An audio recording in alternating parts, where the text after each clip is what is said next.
أعوذ بالله من الشيطان الرجيم بسم الله الرحمن الرحيم وَلَنَبْلُوَنَّكُمْ بِشَيْءٍ مِّنَ الْخَوْفِ وَالْجُوعِ وَنَقْصٍ مِّنَ الْأَمْوَالِ وَالْأَنفُسِ وَالثَّمَرَاتِ وَبَشِّرِ الصَّابِرِينَ الَّذِينَ إِذَا أَصَابَتْهُم مُّصِيبَةٌ قَالُوا إِنَّا لِلَّهِ وَإِنَّا إِلَيْهِ راجعون صدق الله مولانا العظيم وبلغنا رسوله النبي الأمين المتين المختار الكريم ونحن على ذلك من الشاهدين والشاكرين والحمد لله رب العالمين۔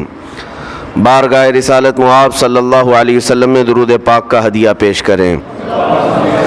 اللہم صلی علی سیدنا و مولانا محمد معدن الجود والکرم وآلہ واصحابہ الکرام وابنہ الکریم وبارک وسلم صلاة دائمة سرمدا ابدا۔ عزیزان گرام وقار، قرآن عظیم میں اللہ رب العزت ارشاد فرماتا ہے اور ہم ضرور تمہاری آزمائش کریں گے، تمہیں آزمائیں گے۔ کن چیزوں سے آزمائیں گے؟ تمہارا امتحان ہوگا۔ 4 چیزوں کا ذکر اس آیت میں آیا ہے۔ بِشَيْءٍ مِّنَ الْخَوْفِ، تمہیں ڈر دے کر کے کسی چیز کا، خوف سے تمہیں آزمایا جائے گا۔ وَالْجُوعِ، اور بھوک کے ذریعے سے آزمایا جائے گا۔ وَنَقْصٍ مِّنَ الْأَمْوَالِ، اور مال کی کمی کے ذریعے سے تمہیں آزمایا جائے گا۔ مال گھٹ جائے گا، فاقہ ہوگا، اس طرح سے تمہیں آزمایا جائے گا۔ وَالْأَنفُسِ وَالثَّمَرَاتِ، اور کچھ جانوں کے ذریعے سے تمہاری آزمائش ہوگی۔ جانوں سے مراد کیا ہے؟ کسی عزیز کی جان چلی جائے گی تمہارے آنکھوں کے سامنے، تمہارے گھر والوں کی موت تمہارے لیے بڑی آزمائش ہے، تمہارے لیے ایک بڑا امتحان ہے۔ اور پھر اخیر میں رب تبارک و تعالیٰ ارشاد فرماتا ہے وَبَشِّرِ الصَّابِرِينَ الَّذِينَ إِذَا أَصَابَتْهُم مُّصِيبَةٌ قَالُوا إِنَّا لِلَّهِ وَإِنَّا إِلَيْهِ راجعون۔ اے رسول، ان لوگوں کو بشارت دے دیں۔ کن لوگوں کو؟ ان لوگوں کو بشارت دے دیں جن کے پاس مصیبت آتی ہے تو یوں کہتے ہیں ہم اللہ ہی کے ہیں اور اللہ ہی کی طرف لوٹنے والے ہیں۔ مصیبتوں کے وقت جنہوں نے کہا انا للہ و انا الیہ راجعون، رب تعالیٰ فرماتا ہے رسول انہیں بشارت دے دیجیے۔ کس بات کی بشارت؟ کس بات کی خوشخبری؟ اولئک علیہم صلوات من ربہم ورحمہ واولئک هم المہتدون۔ اللہ فرماتا ہے یہ وہ لوگ ہیں جن پر ہمیشہ اللہ کی رحمتیں اترتی ہیں۔ جنہوں نے انا للہ و انا الیہ راجعون کہا، یہ وہ لوگ ہیں جن پر اللہ تبارک و تعالیٰ کی طرف سے ہر وقت رحمتیں اترتی ہیں، اور یہی لوگ ہدایت پائے ہوئے ہیں، یہی لوگ ہدایت والے لوگ ہیں۔ اس پوری آیت کے اعتبار سے اگر میں آپ کو بتاؤں تو پتہ یہ چلے گا، رزلٹ اس کا یہ ہے کہ مصیبتوں کے وقت صبر کرنا یہ ہدایت ہے۔ ہدایت، اگر آپ ہدایت پر ہیں یا نہیں یہ دیکھنے کے لیے مصیبتوں کے وقت ہی آپ کو دیکھا جائے گا۔ گھر میں کسی کا انتقال ہو جائے اور پھر دیکھا جائے گا کہ تمہاری زبان سے الفاظ کیا کیا نکلتے ہیں، تم شکایتیں کن کن باتوں کی کرتے ہو، پھر دیکھا جائے گا ہدایت پر ہو یا گمراہ ہو۔ ایک روایت میں یہ بھی ہے کہ جب کسی کے بچے کا یا کسی کے بھائی کا یا باپ کا انتقال ہوتا ہے گھر میں، تو جنازہ اٹھانے سے پہلے ہی وہاں ایک فرشتہ آتا ہے۔ وہ فرشتہ گھر والوں کا معائنہ کر رہا ہوتا ہے کہ کون کون کیا کیا کہہ رہا ہے۔ رب ذوالجلال ہر چیز کی خبر رکھتا ہے، لیکن فرشتوں کو اسباب بنایا گیا ہے اور گواہ بنانے کے لیے انہیں یہ ڈیوٹی دی جاتی ہے۔ ہر ایک کی زبان سے جو نکلے ہوئے الفاظ وہ سنتا ہے اور جا کر کے رب تعالیٰ کی بارگاہ میں عرض کرتا ہے۔ اللہ تعالیٰ پوچھتا ہے کہ میں نے فلاں کے گھر سے ایک جان لے لی، ان کا عزیز بیٹا چلا گیا، بھائی چلا گیا، ماں چلی گئی، وہ لوگ میرے بارے میں کیا کہہ رہے تھے؟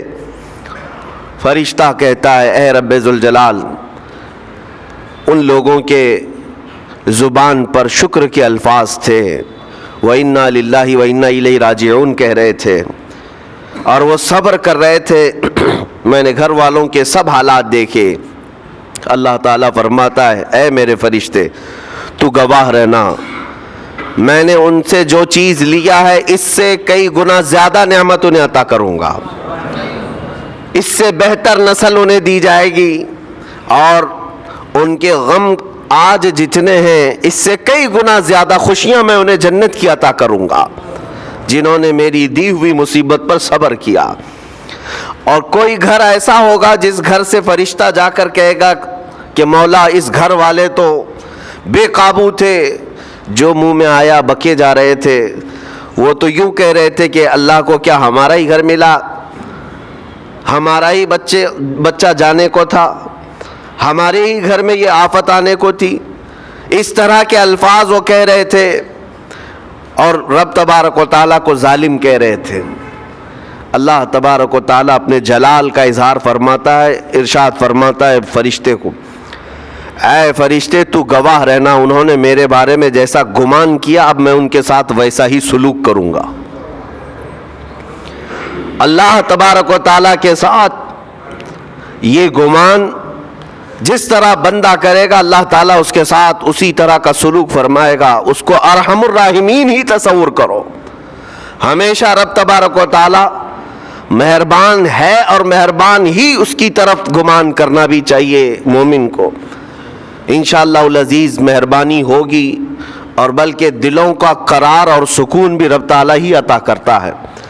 اے میرے عزیزو, یہ تمہیدی باتوں کے بعد میں اب عرض کرنا چاہتا ہوں.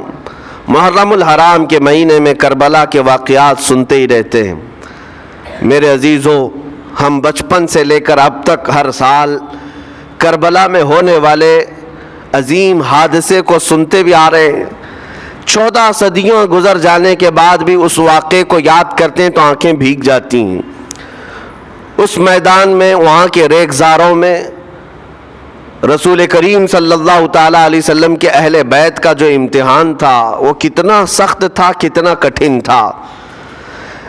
کسی ایک کے ساتھ کوئی معاملہ ہو جائے تو سمجھ میں آئے. امام عالی مقام سید الشہداء امام حسین رضی اللہ تعالیٰ عنہ کو کتنا بڑا امتحان دینا پڑا ہوگا. ایک نہیں, اپنے خاندان کی 29 لاشیں انہوں نے اٹھائی ایک دن کے اندر, اپنے خاندان کی. پھر دوسرے ان کے اصحاب اور رسول اللہ کے صحابہ بھی اس میں موجود ہیں, اور دوسروں کے بچے بھی اس میں موجود ہیں. کل ملا کر 72 لوگوں کی وہاں پر جانیں گئی ہیں, شہادت کا جام انہوں نے نوش کیا ہے. لیکن ہر گھڑی امام حسین ہر موت کو دیکھتے رہے. آج کبھی تصور کرنا, ہمارے گھر میں کسی ایک فرد کا انتقال ہو جائے تو گھر پورا عجیب سا ہو جاتا ہے, پورے گھر کا سکون غارت ختم ہو جاتا ہے. ہم میں سے کوئی کھانا پینا نہیں چاہتا, ہمارے باپ کا انتقال ہو یا بیٹے کا انتقال ہو یا بھائی یا ماں کا انتقال ہو. لیکن امام حسین کی وہ بات مجھے یاد آتی ہے جب اپنے جوان بیٹے علی اکبر کی لاش پر گھوڑے دوڑتے ہوئے بھی دیکھ رہے تھے. اپنے سگے بھتیجے امام قاسم کا سر الگ کر دیا تھا یزیدیوں نے, اور اس سر کو اپنی گود میں رکھ کر کے بیٹھے ہوئے تھے. اپنے سگے بھائی حضرت عباس علمبردار کے, ان کے آنکھوں کے سامنے دونوں ہاتھ کاٹے گئے تھے, اور حضرت عباس کے سینے میں نیزہ مار کر کے انہیں گرایا گیا تھا. اتنا ہی نہیں میرے عزیزو, امام حسین اس خونی منظر کو اپنی آنکھوں سے دیکھیں جب 6 ماہ کے علی اصغر کو لے کر پانی طلب کرنے گئے تھے تو یزیدیوں نے گلے پر تیر ایسا لگایا تھا کہ خون کا فوارہ مولا حسین کے چہرے پر آ کر لگ گیا. پورے کربلا کے واقعات پڑھنے کے بعد میں نے محسوس کیا, اتنے پورے واقعے گزر جانے کے بعد بھی ایک چیز کربلا میں نہیں ہوئی, باقی سب آفتیں آئی ہیں, ایک چیز نہیں ہوئی. وہ کیا ہے؟ امام حسین کے زبان سے کوئی شکایت نہیں ہوئی, کوئی شکوہ نہیں تھا. یہ نہیں تھا کہ سارے بجلیاں ہم پر گر پڑی ہیں, اس خاندان کا کون ہے؟ سوائے زین العابدین کے اس پورے خاندان میں کوئی مرد باقی نہیں رہا. پورے خاندان کے بچوں کو, ان کے بڑے مردوں کو, سب کو وہاں پر شہید کر دیا گیا تھا. میں عرض تو کر رہا ہوں ایک خاندان کے 29 لوگوں کی لاشیں میدان میں پڑی ہوں. وہ کیسا منظر ہے. ایک تو میں امام حسین کے صبر کو دیکھتا ہوں.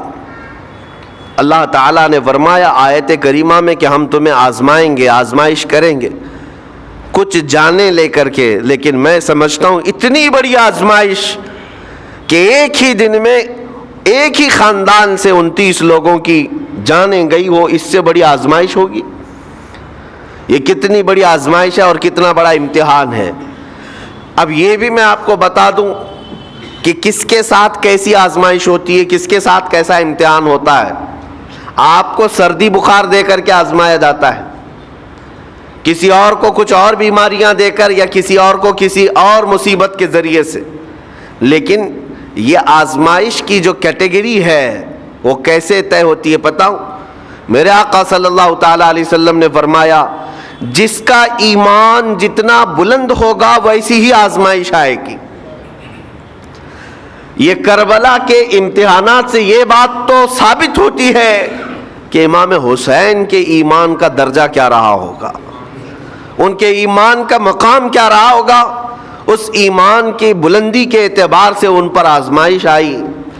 اسی لیے تو بزرگوں نے فرمایا کہ ہم میں سے کوئی بھی امام حسین کے صبر کو نہیں پہنچ سکتا. استقامت اور صبر یہ دو چیزیں ایسی ہیں اچھے اچھے لوگوں کے پیر ڈگمگا جاتے ہیں. استقامت کا مطلب ہے ڈٹے ہوئے رہنا حق پر, اور یہ سب کو نہیں مل پاتا, یہ خصوصیت سب کو حاصل نہیں ہوتی. ایک امام حسین کی وہاں پر ہم نے استقامت دیکھی اور ان کا صبر دیکھا. دوسرے سب سے بڑا صبر جو ہم نے دیکھا ہے وہ سیدہ زینب رضی اللہ تعالیٰ عنہا کا. وہ خاتون امام حسین کی سگی بہن ہے, سیدہ فاطمۃ الزہرا کی بیٹی ہیں, حیدر کرار کی نور نظر میرے آقا صلی اللہ علیہ وسلم کی گود میں کھیلی ہوئی ہیں. سیدہ زینب سلام اللہ علیہا جب وہ کربلا کے میدان میں موجود تھیں, ان کی عمر مبارک بھی تقریباً 55 سال کے قریب تھی.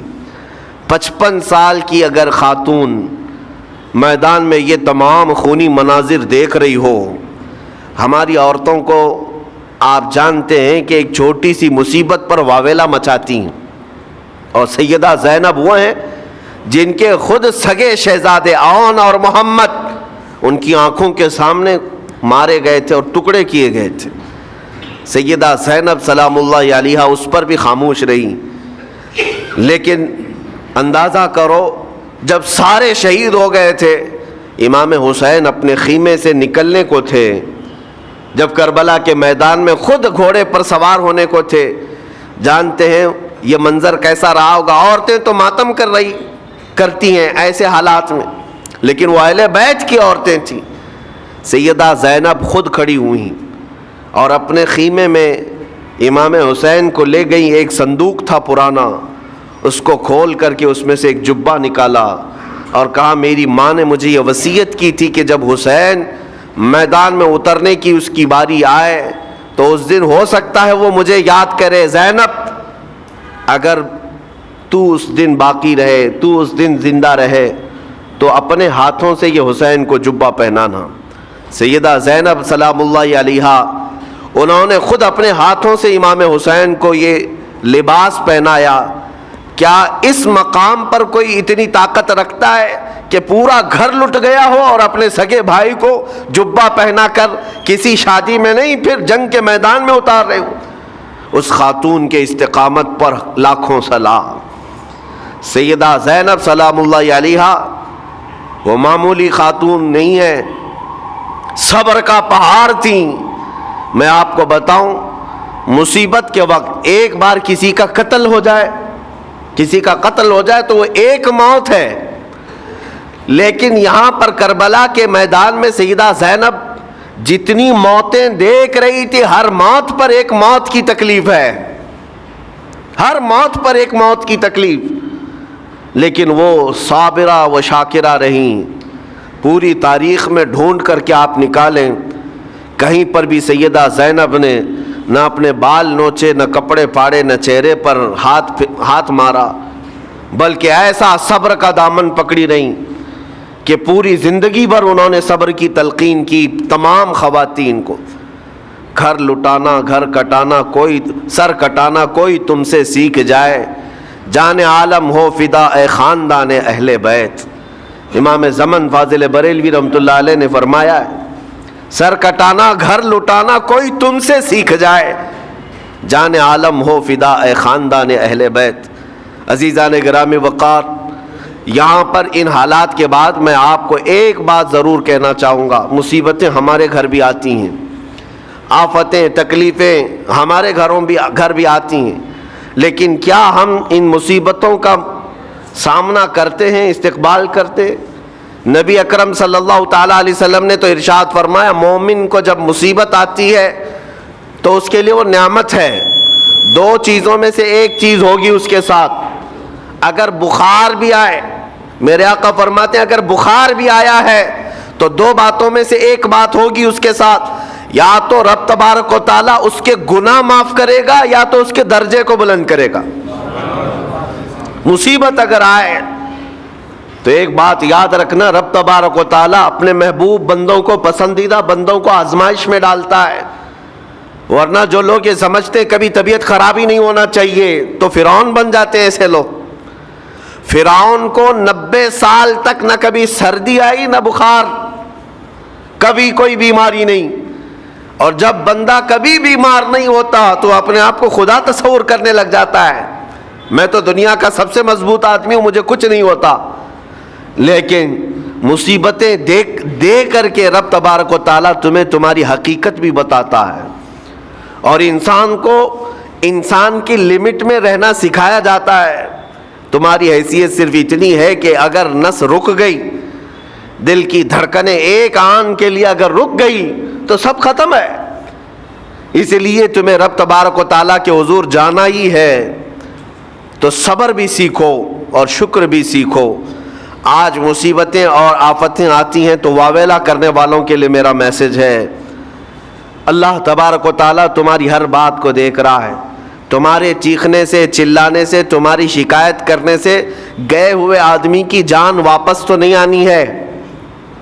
تمہارا عزیز ترین بھائی مر گیا، تم جس سے سب سے زیادہ پیار کرتے تھے وہ بیٹا انتقال کر گیا. مجھے بتاؤ، تم 10 لوگوں میں چیخو گے، چلاؤ گے، رب تعالیٰ کے حضور بری بری باتیں بھی کرو گے تو کیا وہ گئی ہوئی جان واپس آ سکتی ہے؟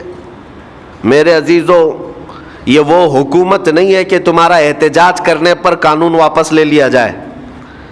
تمہارے سب مل کر کے پروٹیسٹ کرنے سے حکومتیں اپنے فیصلے واپس لے سکتی ہیں، لیکن وہ رب ذوالجلال شہنشاہ اعظم کا قانون ہے. وہاں نبیوں کی بھی جو روح لی گئی، وہاں پر اللہ تبارک و تعالیٰ نے اپنے محبوب نبیوں کی بھی روح کو قبض کرنے کا حکم دیا. تو کیا سب کے غم منانے سے وہ روحیں واپس کرنے کا فیصلہ کیا گیا ہے؟ نہیں میرے عزیزو، اس عالم میں، اس کائنات میں پھر کوئی ہمارے رونے چیخنے چلانے سے واپس نہیں آتا. ہاں، غم کرنا اپنی جگہ پر ہے، لیکن غم کا شرعی طریقہ کیا ہے؟ میرے آقا صلی اللہ تعالیٰ علیہ وسلم نے بھی غم فرمایا. آپ کے عزیز بیٹے سیدنا ابراہیم جب انتقال کر گئے، میرے آقا کی آنکھوں میں آنسو تھے.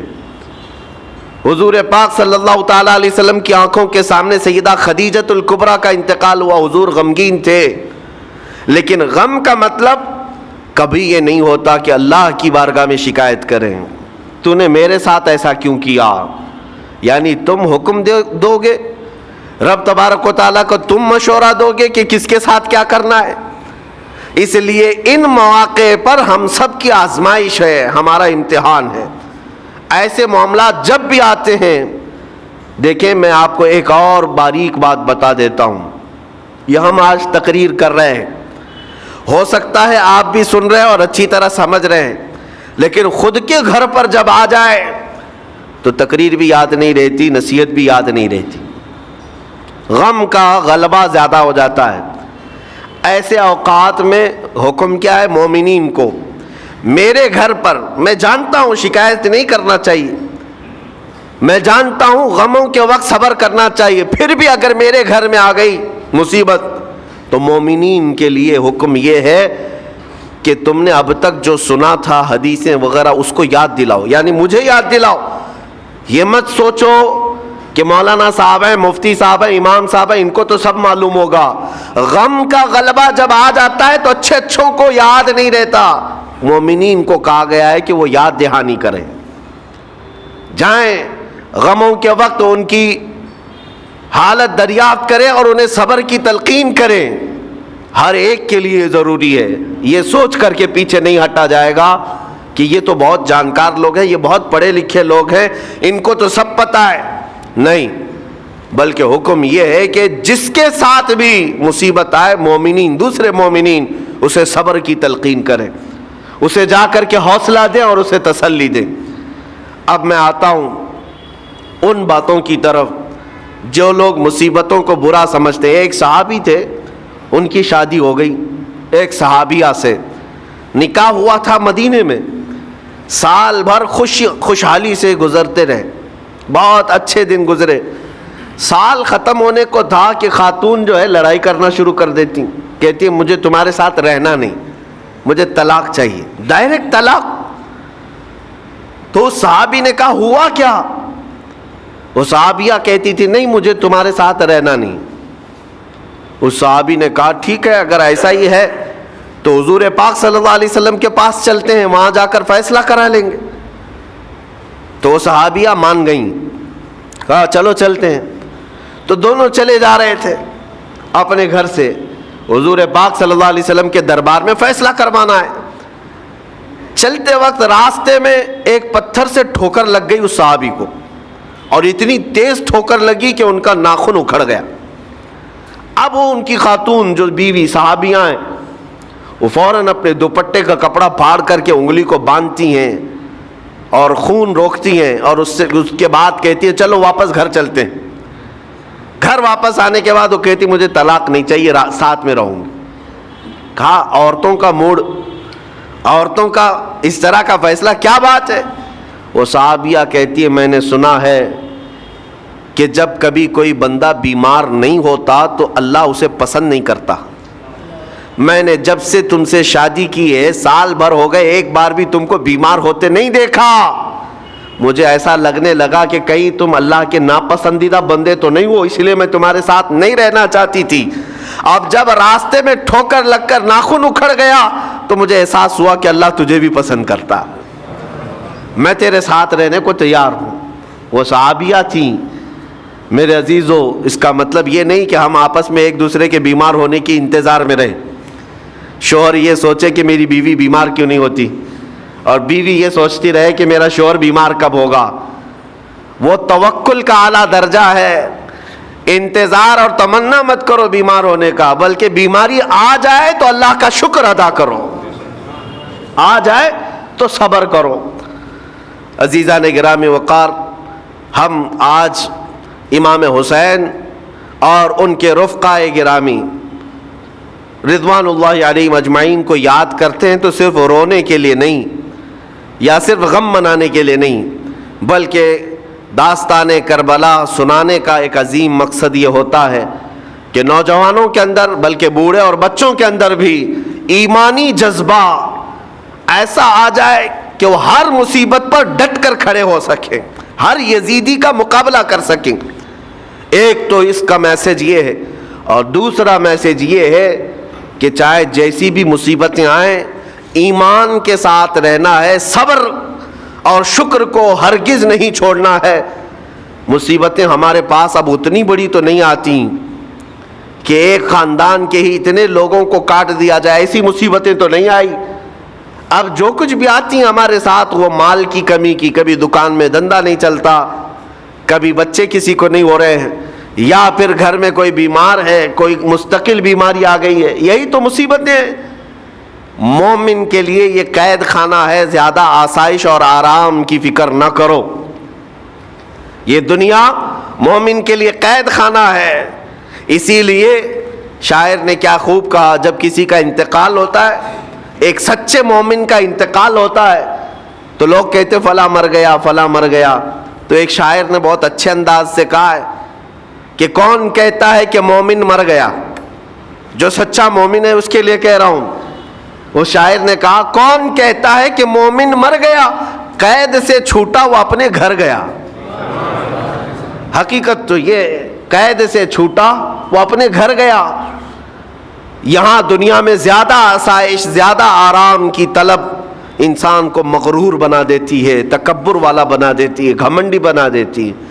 اور اللہ تبارک و تعالیٰ کی بارگاہ میں ہمیشہ سر بسجود رہنے والا وہ بندہ ہے جو مصیبتوں میں گھرا رہتا ہے. کچھ نہ کچھ مصیبتیں ایسی ہیں جو تمہیں مسجد تک لاتی ہیں، قرآن تک لاتی ہیں، تسبیح تک لاتی ہیں. اور کوئی مصیبت نہ ہو، کوئی تکلیف نہ ہو تو پھر جلدی بندہ اللہ کو بھی یاد نہیں کرتا. اسی لیے رب تبارک و تعالیٰ کی بارگاہ میں کچھ فرشتے ایسے ہیں، جب تم رو رو کر کے دعائیں کرتے ہو پھر یہ کہتے ہو میری دعا ہی نہیں قبول ہوتی. مولانا آپ کیجئے، میں تو کب سے کی دعا مانگ رہا ہوں، میری تو دعا ہوتی ہی نہیں، اور آپ کہتے ہیں اللہ تعالیٰ بہت جلدی دعا قبول کرتا ہے. یہ نا امیدی تمہاری اللہ تعالیٰ کی ذات سے ہرگز جائز نہیں. لیکن میں وجہ بھی بتا دیتا ہوں. کچھ فرشتے ایسے ہیں جو تمہاری دعائیں سن سن کر کے اللہ سے کہتے مولا یہ بندہ کتنا مانگ رہا ہے، تو قبول کیوں نہیں کرتا؟ رب تبارک و تعالیٰ یہ جو مانگ رہا ہے اسے دے کیوں نہیں دیتا؟ رب تعالیٰ فرماتا ہے فرشتوں میں بھی سن رہا ہوں اس کے مانگنے کو، اس کی دعاؤں کو. اگر میں ابھی اس کو دے دوں تو وہ مانگنا بند کر دے گا، اور اس کا مانگنا مجھے اچھا لگتا ہے. جب تک وہ مانگتا رہے گا میں اسے پسند کرتا رہوں گا. ایک وجہ یہ بھی ہوتی ہے تم مایوس ہو کر کے چھوڑ دیتے ہو کہ آپ کیا دعا کرنا، اتنے دنوں سے کر ہی رہا تھا، کچھ نہیں ہوتا. اگر تمہاری دعاؤں کا اثر جلدی نظر نہیں آتا تو رحمان تمہاری دعائیں سن رہا ہے اور وہ تمہاری دعائیں پسند بھی کر رہا ہے. میرے عزیزو، یہ تمام حالات میں آپ اللہ تبارک و تعالیٰ کی بارگاہ میں کثرت سے دعا ہی کریں اور مانگا ہی کریں جب مصیبتیں آئیں. آج کے حالات بھی ہماری آزمائش کے حالات ہیں. آج کا جو دور ہے وہ بھی ایک یزیدی دور ہے. یہاں پر جگہ جگہ جو مسلمانوں کے ساتھ حالات ہیں یہ ہمارے لیے آزمائش کا دور ہے، بہت بڑا امتحان چل رہا ہے. ان حالات میں مسلمانوں کو چاہیے وہ اپنے ایمان کے ساتھ ڈٹے رہیں، استقامت. مولا حسین کے سبق کو پڑھیں. اس وقت تو ان کی گردنوں پر تلواریں تھیں، ان کے بچوں کے سینے چھدے ہوئے تھے تیروں سے، لیکن وہ ڈٹے ہوئے تھے میرے مصطفیٰ کی شریعت پر. آج ابھی تمہارے سینوں پر بندوق کی گولیاں نہیں لگائی گئیں، ابھی تمہارے اوپر اتنی بڑی مصیبتیں نہیں آئیں، لیکن میں پھر بھی دیکھتا ہوں نوجوانوں کو کہ کوئی مصیبت نہ آنے کے باوجود بھی تم اسلام کے ساتھ کھلواڑ کر رہے ہو. میرے آقا کی سنتوں کو پیٹ پیچھے پھینک کر کے تم تو بازاروں کی زینت بننا پسند کرتے ہو. اکثر لوگوں کو ہم نے دیکھا آج مجرے کرنے والوں کی کثرت یہ ہمارے نوجوان بچوں کی ہے. یہ اپنے جسموں کی نمائش کرنا اس کو فیشن سمجھتے. نہیں میرے عزیزو، امت مصطفیٰ اور وہ بھی امام حسن اور امام حسین کے غلام اس مردار دنیا پر کبھی بھی اپنی حکومت نہیں چاہتے. اس مردار دنیا کے وہ کبھی خواہش مند نہیں ہوتے. لیکن جن نوجوانوں کو آج ہم ان خواہشات کی پیروی کرتے ہوئے دیکھ رہے، افسوس ہوتا ہے، افسوس ہوتا ہے. آج کے حالات میں تم بھی سنبھل جاؤ، کیونکہ ایک بہت بڑی جنریشن تمہارے پیچھے ہے اور وہ تمہیں دیکھ کر کے نقل کرے گی. اگر آج تمہارا راستہ بگڑ گیا تو یہ جو چھوٹے بچے ہیں وہ بگڑے ہوئے راستے کو ہی اسلام سمجھنے لگ جائیں گے، وہ اسی بگڑے ہوئے راستے کو ہی صحیح راستہ سمجھ بیٹھیں گے. اس لیے آج نوجوانوں کی کثرت میرے آقا صلی اللہ تعالیٰ علیہ وسلم کے عاشقوں کی ہونا چاہیے. اور ان سخت ترین حالات کا مقابلہ باڈی بلڈر نہیں کر سکتا. میں آپ کو بتا دوں، ان ظالم یزیدیوں کا مقابلہ کاجو بادام کھانے والا نہیں کر سکتا. ہاں، ان حالات کا مقابلہ کرنے کے لیے جسمانی طاقت کی ضرورت نہیں. ان بڑے سے بڑے سخت ترین حالات کا مقابلہ وہ نوجوان کر سکتا ہے جس کے سینے میں عشق مصطفیٰ ہو، مولا حسین کے نقش قدم پر چلنے کا عزم رکھتا ہو، پھر چاہے وہ لاغر ہی کیوں نہ ہو، نحیف و ناتما ہی کیوں نہ ہو، کمزور ہی کیوں نہ ہو. لیکن ہم نے دیکھا ہے تاریخ میں کمزور بھی ہے، اگر جسمانی اعتبار سے عشق رسول کی دولت سینے پر رکھتا ہے تو دنیا میں وہ کھلبلی مچا دیتا ہے، اور کفار و مشرکین کے خیموں میں اس کی ہیبت طاری رہتی۔ ہم نے اور تاریخ پڑھی ہے۔ آخری بات عرض کرتا ہوں، امام اہل سنت فاضل بریلوی امام احمد رضا خان نور اللہ مرقدہ، اعلیٰ حضرت کو کون نہیں جانتا آج کے زمانے میں؟ ذرا ان کی سیرت اٹھا کر کے پڑھنا، اور پھر یہ بھی دیکھنا کہ جسمانی طاقت ان کی کیسی تھی، جسمانی ساخت کیا وہ چلتے تو لہیم شہیم تھے، اونچے چوڑے اور سینہ بھرا ہوا کہ لوگ صرف جسم کو دیکھ کر کے ڈر جائیں؟ نہیں، اعلیٰ حضرت فاضل بریلوی رضی اللہ تعالیٰ عنہ اس طرح جسمانی بہت اونچی چوڑی صلاحیت کے نہیں تھے، بلکہ بہت ہی ہلکا جسم رکھتے تھے، ہلکا جسم، دبلے پتلے تھے، لیکن جب اپنے حجرے میں بیٹھ کر کے قلم چلاتے تھے تو دنیا کے کونے کونوں میں ان کی گونج ہوتی تھی، اور بڑے بڑے قلعوں میں جو ہے زلزلہ آ جاتا تھا۔ اور سرکار غوث پاک رضی اللہ تعالیٰ عنہ کو کون نہیں جانتا؟ غوث پاک کا حال تو یہ تھا، جسمانی اعتبار سے آپ کی گردن کی ہڈیاں بھی دکھتی تھیں، اتنے دبلے تھے، اور کثرت عبادت کی وجہ سے، کثرت مجاہدات کی وجہ سے آپ کا جسم بہت ہی کمزور تھا۔ بلکہ ایک وقت کا واقعہ بھی ہے کہ آپ چلتے چلتے غش کھا کر گر گئے، چکر آ کر گر گئے۔ جسمانی اعتبار سے اکثر تو آپ پتے کھا کر کے رہے، کھانا بھی نہیں کھایا 40 سال تک، تو جسمانی اعتبار سے کمزور ہونا کوئی معنی نہیں رکھتا، لیکن دنیا یہ بھی جانتی ہے گردن کی ہڈیاں ہی کیوں نہ دکھتی ہوں، ہاتھ و پیر کی ہڈیاں ہی کیوں نہ دکھتی ہوں غوث پاک کی، لیکن روحانی طاقت کا حال یہ ہے کہ کسی قبر کو ٹھوکر لگا دے تو مردہ زندہ ہو جائے۔ اس طاقت کو میں آج آپ کے سامنے کہنے کی بات کر رہا ہوں، عشق مصطفیٰ سینے میں ہو اور سچی عقیدت و محبت حسنین کریمین سے رکھتا ہو، اور پھر اپنے طریقے بدل لے تو بڑے جسم اور ڈیل ڈول بنانے کی ضرورت بھی نہیں آئے گی، مولا کریم تمہارا رعب خود ہی دشمنوں کے دلوں پر ڈالتا ہے۔ اللہ تبارک و تعالی ہم سب کو آئی ہوئی مصیبتوں کا ڈٹ کر مقابلہ کرنے کی توفیق عطا فرمائے، ہم سب کو استقامت عطا فرمائے اور صبر عطا فرمائے اور شکر عطا فرمائے، اور قیامت کے دن مولا تعالی ہم سب کو امام حسین کے ساتھ حشر عطا فرمائے، میرے آقا صلی اللہ تعالی علیہ وسلم کے جھنڈے تلے ہم سب کو جمع فرمائے، ہمارے ان نوجوان بچوں کو جو راہ راست سے ہٹے مولا حسین اعظم کے راستے پر ان کو چلنے کی توفیق عطا فرما، قیامت تک ہماری نسلوں کو مولا عاشقان مصطفیٰ میں پیدا فرما۔